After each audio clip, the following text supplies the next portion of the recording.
Welcome back to our lecture series on linear control system. So from today onwards, we are going to some graphical methods that we have to learn for commenting about the stability of a system, for predicting the behavior of a system, while changing the location of pole and zeros, what happened to the stability of system when it will travels to stable area, such things.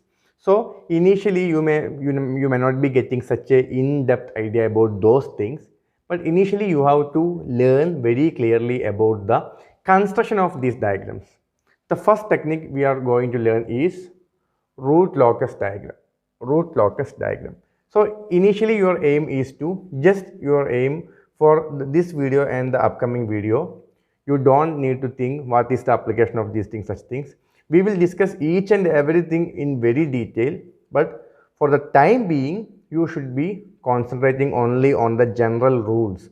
How we can draw this root locus diagram if a question is coming in this area, or if a transfer function is given, how we can plot root locus diagram. The first thing you should be very clear about is root locus diagram is drawn only for open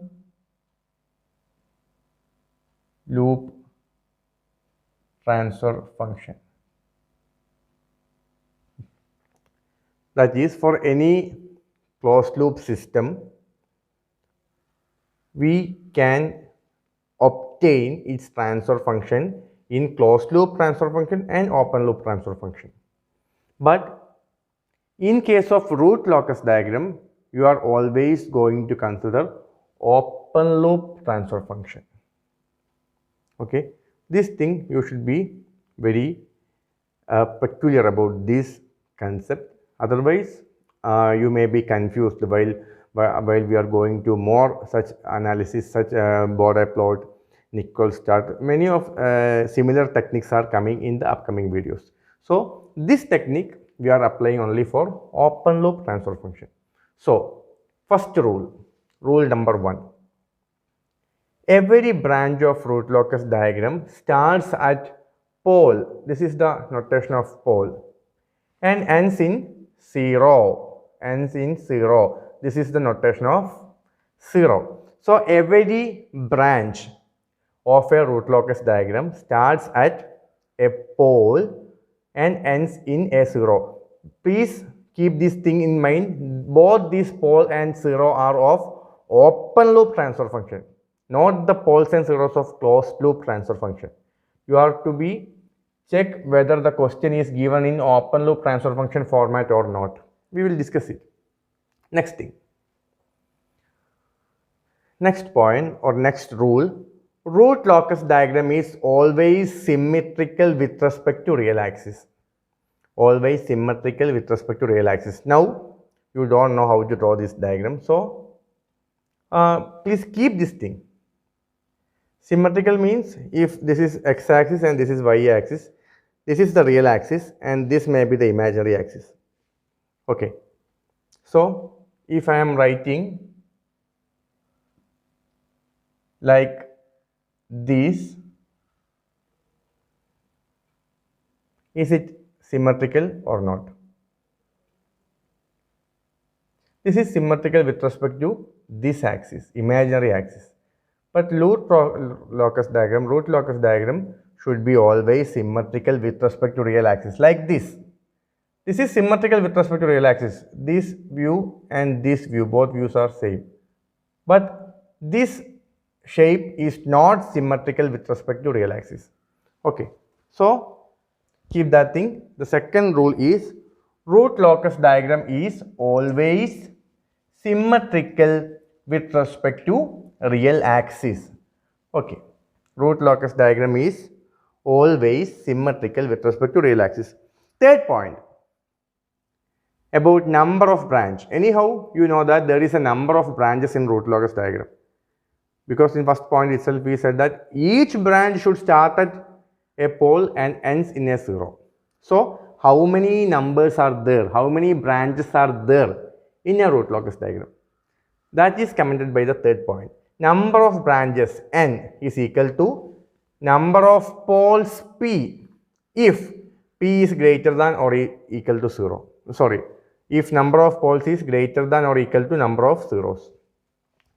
Okay, otherwise, number of branches is equal to number of zeros if zeros are greater than or equal to number of poles. For example,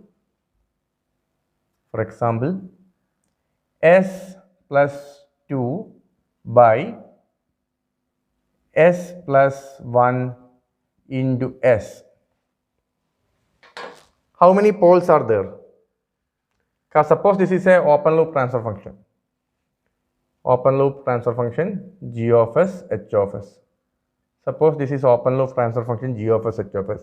How many poles are there? Number of poles. Poles are minus 1 is a pole and 0 is a pole. From here we get minus 1, from here we get 0. S is equal to minus 1 and S is equal to 0. These are poles. So number of poles is equal to 2 poles. And zeros, ഏതൊക്കെയാ zeros? We are having, please check, numerator will give zeros. S is equal to minus 2, that is the one and only 0. So number of 0 is 1. Now check the condition. P is greater than Z. P is 2 and Z is 1. Number of pole is 2 and number of 0 is 1. So which is higher? Definitely number of pole is higher. So number of pole is number of branch. Otherwise, if number of 0 is greater than number of poles, you can take number of 0 as n. This is the case. Okay. So third point is clear. Third point will teach you how to find the number of poles, how to find the number of branches in a root locus diagram. So it is determined by checking number of zeros and poles. Which is higher? That is the criteria. Which is higher, number of poles or number of zero? Which is higher?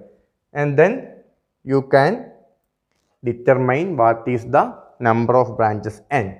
And the fourth point, number of asymptotes. Number of asymptotes. What is asymptote? Asymptote is a direction line for drawing root locus diagram. For the time being, you learn at least this thing. Asymptote is a direction line for drawing the root locus diagram. Okay. Keep that thing in mind. Okay. Now let me ask. Number of asymptote. How we can find number of asymptote? Number of asymptote is, in the last example we got number of poles. What was that? Please remember. In last example, number of pole was 2 and number of 0 was 1. So in that case, asymptotes, number of asymptote is 2 minus 1, 1. So number of poles minus number of zeros will give the number of asymptotes. Is it clear? What is asymptote? Asymptote is a line drawn for getting the direction of root locus. Okay. Fifth rule, centroid. What is centroid? Centroid is intersection of asymptote. Here I am written only A, S, S, Y, only due to the space limitation. Centroid is intersection of asymptotes. If we are having two asymptotes, it will meet at some point, and that point is known as asymptote. And that point is known as centroid. And you should be noting one more point related to this, as a centroid is always placed on real axis. So please add like this. Centroid is intersection of asymptotes at real axis. That is the exact definition. Centroid is intersection of asymptotes at real axis. Now, how you can find that asymptote? How you can find that centroid? Centroid is denoted as sigma. Sum of poles minus sum of zeros divided by P minus Z. P minus Z is number of pole minus number of zero. So sum of poles you have to take. Sum of poles means in last case the poles were S is equal to 0 and S is equal to minus 2, I think. So sum of poles is minus 2 and sum of 0 was minus 1. Only one 0 was there. So sum of pole minus sum of 0, minus 2 minus minus 1. That will give answer minus 1. That is the centroid. Centroid is nothing but you take the value of poles, not number of poles. Take the sum of all poles and minus sum of zeros divided by number of poles minus number of zeros. Okay? Is it clear? Okay. Next, angle of asymptotes. Angle of asymptotes. Theta L. Angle of asymptotes is noted as theta L, where L is equal to 0, 1, 2 up to P minus Z minus 1. In last case, I think P minus Z is number of poles minus number of 0. Last example. P minus Z is 2 minus 1, 1. Minus 1. So 1 minus 1, 0 will be L. L will be only 0 for that example. If this value increases, this count will also increment by up to this value, P minus Z minus 1. And you have to put, if this is for theta 0, put 0 here. All the other term will be constant. If it is theta 1, put 1 here. P minus Z is number of pole minus number of 0. Pi is 180 degree. Pi you have to put 180 degree. Is it okay? If up to this is okay for you, that is up to rule number 6 is okay for you, we can do a small problem. It is not the complete root locus diagram problem. This problem will help you to evaluate these rules. After that, we will move to rule number 7. Then only we will draw the entire root locus diagram. Okay. Example. G of s, h of s is equal to, okay,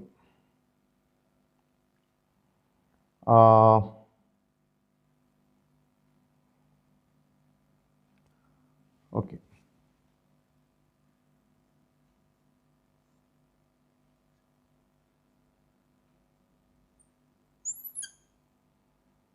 k into s plus 2 by, okay, s into s plus 1 into s plus 2.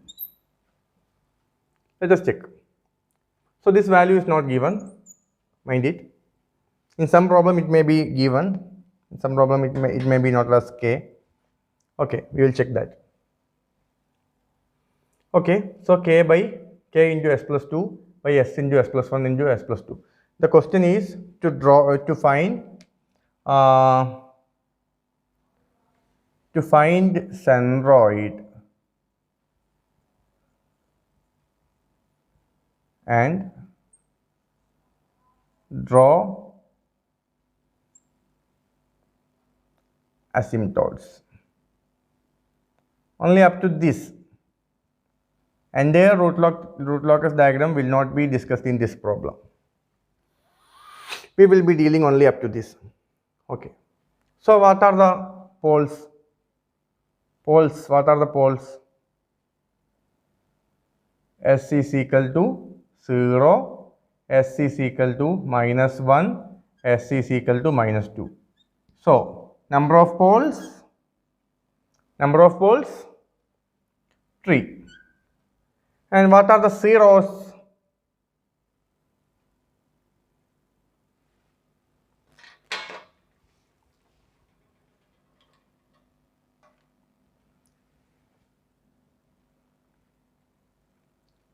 S is equal to minus 2. This is the one and only 0. So number of zeros, Z is equal to 1. Okay, is this clear? Now let us check from the first point. First point is not relevant for this problem because it is about the root locus diagram. Second point is also not relevant. Third point, number of branches. It is actually not relevant because we are not going to draw the root locus branches. So leave it. Fourth point, centroid. Centroid is nothing but intersection of asymptotes. Okay. And to find that sigma is equal to sum of poles minus sum of zeros by P minus Z. Please do it. Sum of poles 0, minus 1, minus 2. The sum is minus 3. Minus sum of 0. 0 is equal to only one 0 is there, that is minus 2. Minus 2 minus 3 minus minus 2 divided by number of pole minus 0. How it is? P minus Z. P minus Z is, P is 3, Z is 2. So P minus Z is equal to 3 minus 1, that is 2. So 2. Minus 3 plus 2, that is minus 1 by 2. Minus 1 by 2 is minus 0.5. So minus 0.5 is the meeting point of asymptotes. So centroid you got. And number of asymptotes. Definitely number of asymptote is P minus Z, 2. Number of asymptotes, that is equal to 2. Now one more thing, it is very important, angle of asymptotes. Without that you can draw. Now you know, for example, this is the axis system. And centroid you can mark it is minus 0.5. So this is real axis. Let this will be centroid minus 0.5. Centroid. Minus 0.5 is the centroid. But, and you know, two asymptotes are there. But how you can draw asymptote to this direction, to this direction, to this direction, to this direction? For answering that question, you need to know what is angle of asymptote. So for that, angle of asymptote theta L. So that equation is theta L is 2L plus 1 pi by P minus Z, and L is equal to 0, 1, 2 up to P minus Z minus 1. P minus Z minus 1 is 2 minus 1, 1. So the value of L should be theta 0 and theta 1 only. Is it clear? P minus Z minus 1, it is 1 in this example. P minus Z minus 1 is 1 example in this example. So range of L should be 0, 1. It is over like that. So you have to find theta 0 and theta 1. What is theta 0? What is theta 0? 2 L. L is equal to 0 itself. 0 plus 1 into pi by P minus Z. P minus Z is 2. What is the answer? 2 into 0. 0 plus 1 pi by 2. So it is pi by 2 or 90 degree. And theta 1, that is 2 into 1 plus 1 into pi by 2. That is equal to 3 pi by 2.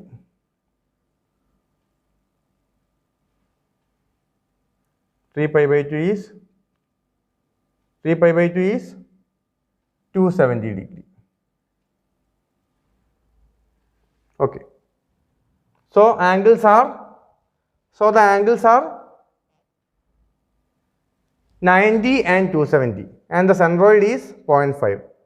So this is the axis reference for measuring angle. So 90 means it will be like this, 90. This is the 90 degree from this positive x-axis, positive real axis. So this will be one asymptote. It will be going to infinity. Asymptotes are going towards infinity. And other angle is 270 degree. 270 degree. So up to this 90, from here it is 180, and then it is 270. So you have to draw like this. So two asymptotes are obtained. So now check, there is two asymptotes. Which is the intersection point of these two asymptotes? These two asymptotes are meeting at centroid 0.5. And the angle of asymptote is with respect to real axis plus 90 and plus 270, or plus 270 is equal to minus 90. Both are same. Now this question is over. You completed sum of poles, sum of zero are determined, then you found centroid, then you found number of asymptotes, then you calculated angle of asymptotes and you placed these things. After that, you need some more information. Okay, now come back to the rules. So this is rule number 7. This rule says you about the position of root locus diagram on real axis. That is, on the real axis, we may be marking zeros. This is a pole. 2 poles are there. 2 poles. 3, 4, 5, 6. 6 poles are there. And only 1 zero is there. Actually, in the last case also, you can mark poles and zeros. In that case, you got 3 poles and 1 zero. I think so. So, you can mark that values on the axis. Okay, you can mark that in your notebook. I did that in the while solving that problem.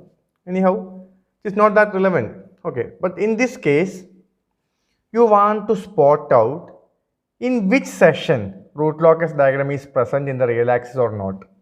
That's an important thing. While doing problems, you may understand the importance of this rule.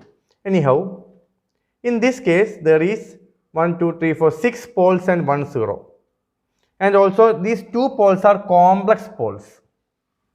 And they are complex conjugates. Real plus imaginary, real minus imaginary. So they are complex conjugate poles. We don't know the exact values of these poles. It may be 2, 1. I didn't mark these values. Anyhow, poles and zeros are there on the figure. Now, to find in whichever positions the root locus diagram is present on the real axis, you have to consider some sections. And in your notebook, please write these things. Consider a section where the total number of P plus Z, that is poles plus 0, are odd numbers to the right side of that section. Then root locus is present there. Total number of poles plus zeros are odd numbers to the right side of that section.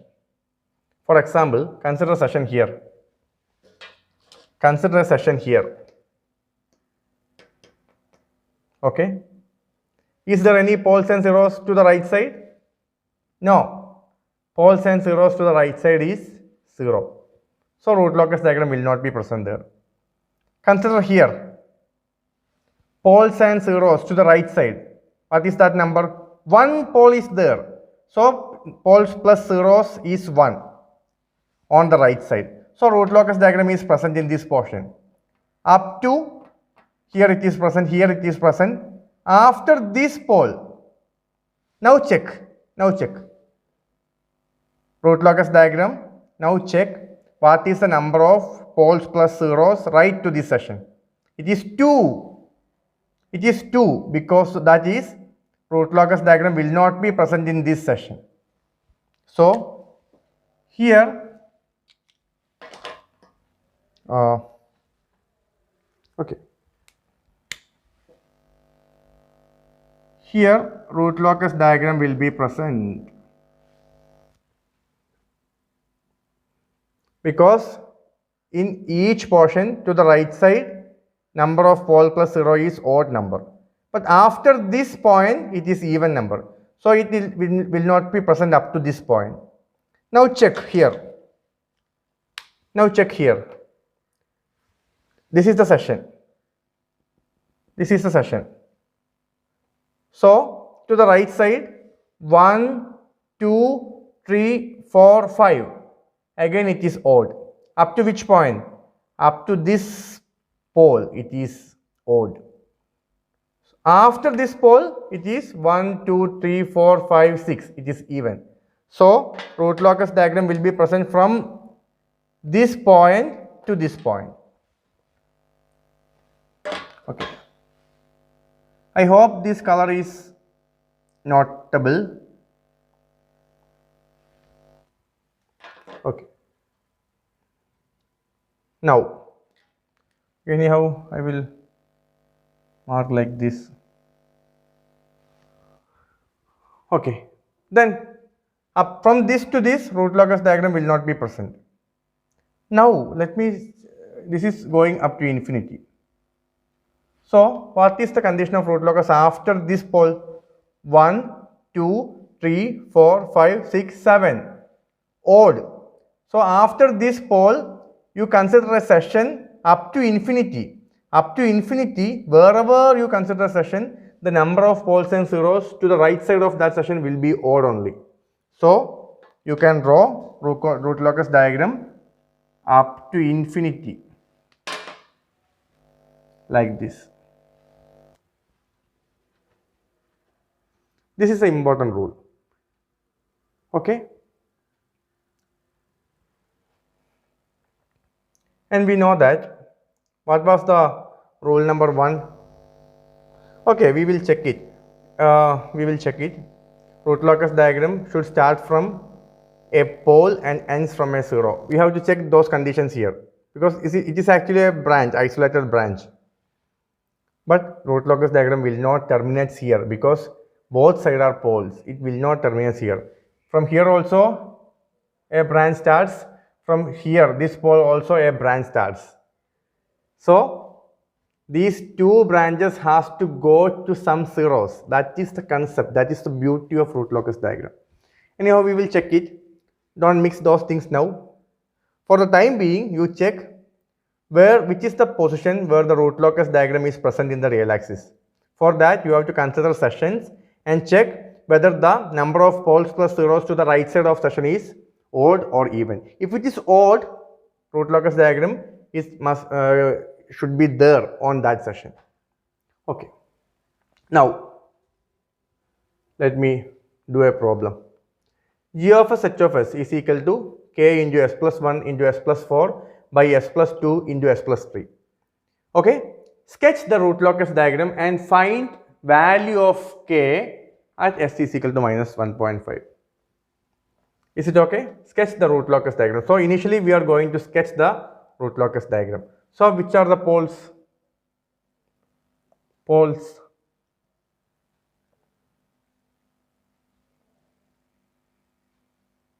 2, 3.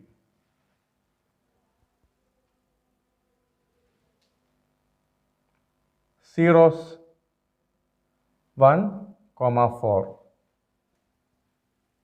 Okay. So, number of poles P is equal to 2, number of zeros Z is equal to 2. So, what is the number of asymptotes? What is the number of asymptotes? Asymptotes number is equal to P minus Z, that is equal to 0. So, no asymptotes. In this problem, there is no asymptotes.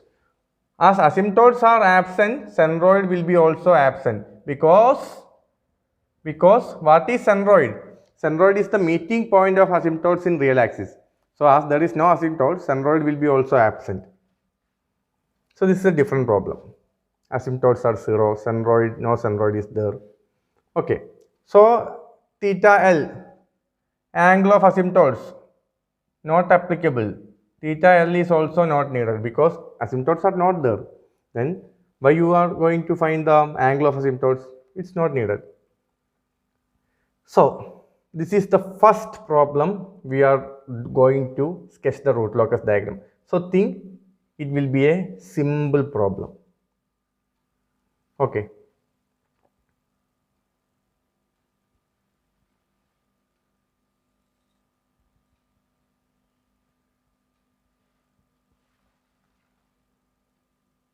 Let us mark poles.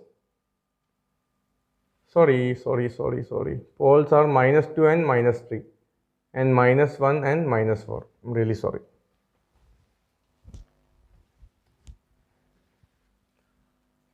So, I am redrawing this axis because Everything is there on the left side. That's why I am drawing some higher left half plane. Okay. So let us mark. Poles. Minus 2 is the first pole. And minus 3 is the second pole. And zeros. Minus 1 is the first zero. And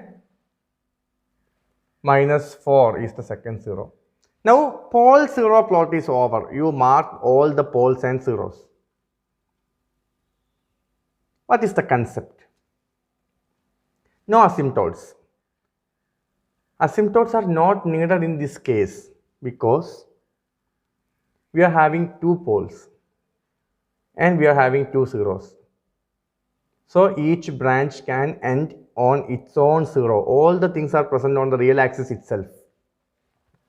If things are present on the real axis itself, we don't need asymptote. If we want to go in this direction for the branch to find its pole, we need asymptote.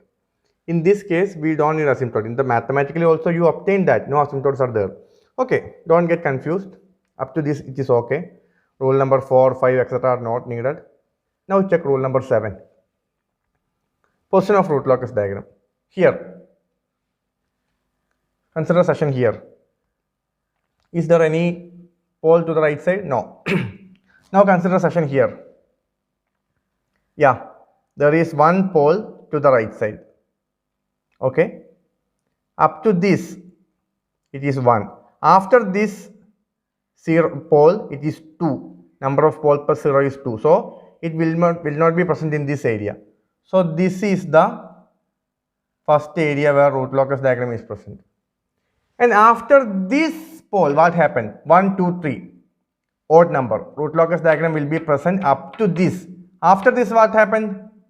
It is 1, 2, 3, 4. Even. It will not be present. Okay. These are the areas where root locus diagram is present on the real axis. Is there any possibility for root locus diagram to exist any position other than the real axis? That is the thing we want to think generally. I will explain. Okay, as asymptotes are not there, we don't need to go to infinity because here two poles are there. Two pole and both these two poles are finite poles. Two finite poles are there and two finite zeros are there. Okay. From this pole, a root locus diagram starts and it will end at this 0. This pair is perfect. It is starting from a pole and ending at a 0. This is a perfect branch. What about this? This is also starting from a pole and ending at 0. This is also a perfect branch. So, two finite pole and two finite zeros are there. One finite pole and one finite zero creates one branch. Other finite pole and other finite zero creates other branch. So this root locus diagram is stable. Everything is perfect. No need of asymptotes. No need of going to infinity. Suppose this pole is missing. What happened? This is the concept. You please try to understand. Suppose this pole is missing. What happened? Missing means in this question, if minus 4 is not there, then this pole will travel towards infinity to meet its 0. That is the concept. But in this case, zeros are finite. So it is starting from this point and ending at the 0. Okay, don't get confused. We will deal more things in the upcoming problems. When number of poles is not equal to number of 0, what happened? That is a different case. When number of poles is not equal to number of 0, what happened? It is a different case. We will get asymptotes at that case.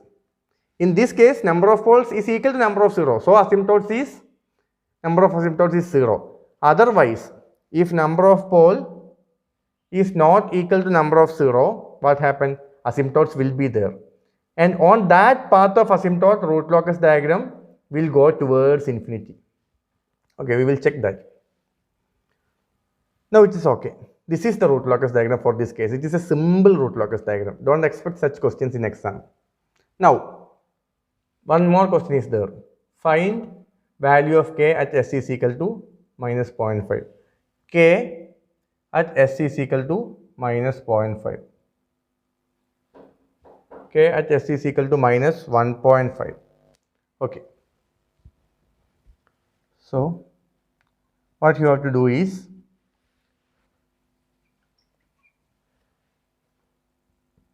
you have to mark s is equal to minus 1.5 here.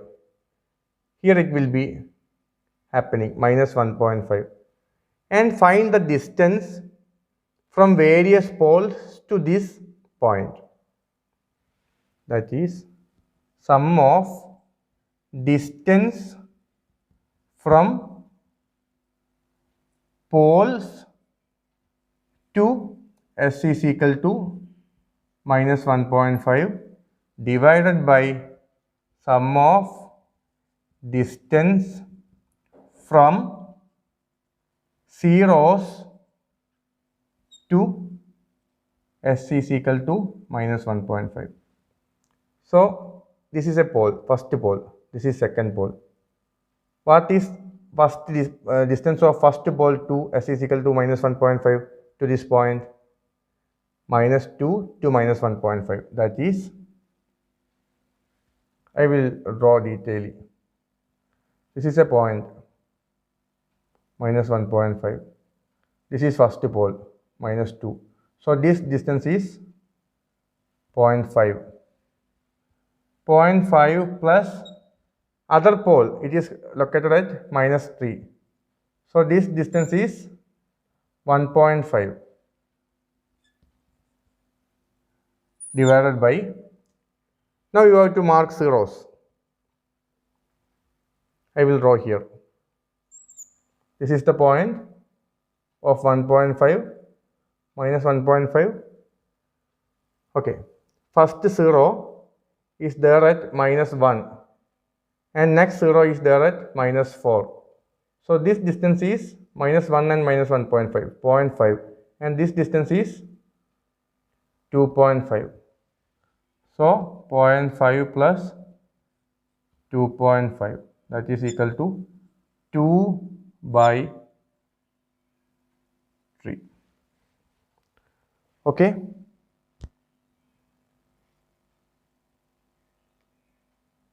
Okay. So, 2 by 3 will be the value of k at s is equal to minus 1.5. So, this is a simple problem. In upcoming problems, we have to apply all the rules, and rules are not over. We have to learn rule number 8, 9, 10, 11, etc. So, root locus diagram is not that simple. We have to add some more rules and we have to make the problem more complicated. But it is very interesting. Just like we are searching for some zeros. For each zero, each pole there will be a zero. Each pole is trying to find its own zero. If it is finite, it is very easy. But if poles are not, if zero is not there, pole will travel up to infinity on the search of its zero. Okay, it will be clear, more clear in the upcoming classes. Hope you enjoyed this session. Thank you. We will meet in the next class.